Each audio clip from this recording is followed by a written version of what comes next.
The United States and Cuba took their first formal step to normalize the diplomatic relations. For the first time in 5 decades since the severed relations in 1961, the flag of Cuba flew over an embassy in Washington, D.C. Last December, President Obama and his Cuban counterpart Raul Castro agreed to restore ties.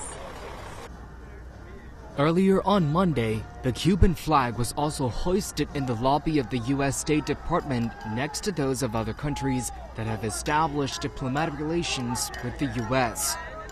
Despite the thaw after half a century, the ties between the two countries still have many thorny issues.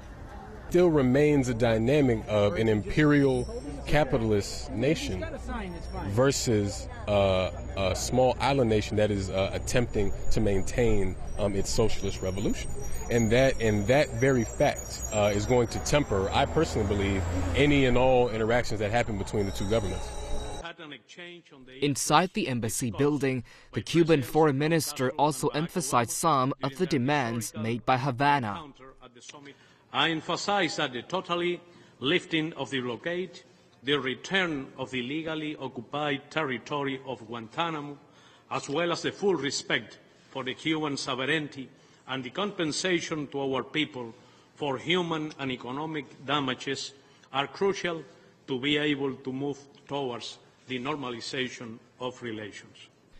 Many experts also believe that the two countries still need to overcome a series of obstacles before the full restoration of the bilateral ties. Yeah, so look, at the end of the day, it's through direct diplomatic talks that you're going to negotiate the thorny issues.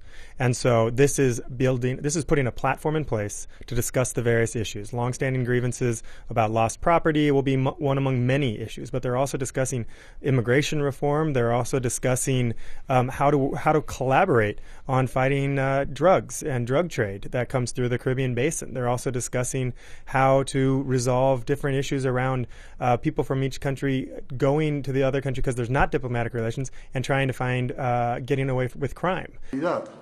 In fact, the United States has its own customs for its diplomatic activity in the world and often doesn't respect the rules. The history that we have in Cuba is the disrespect of diplomatic rules. We do not have to be friends with the U.S., but we have normal relations.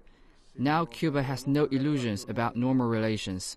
The U.S. Embassy in Havana, the Cuban capital, was also officially reopened on Monday. U.S. Secretary of State John Kerry is due to travel to Havana on August the 14th to attend a flag-raising ceremony at the U.S. Embassy there.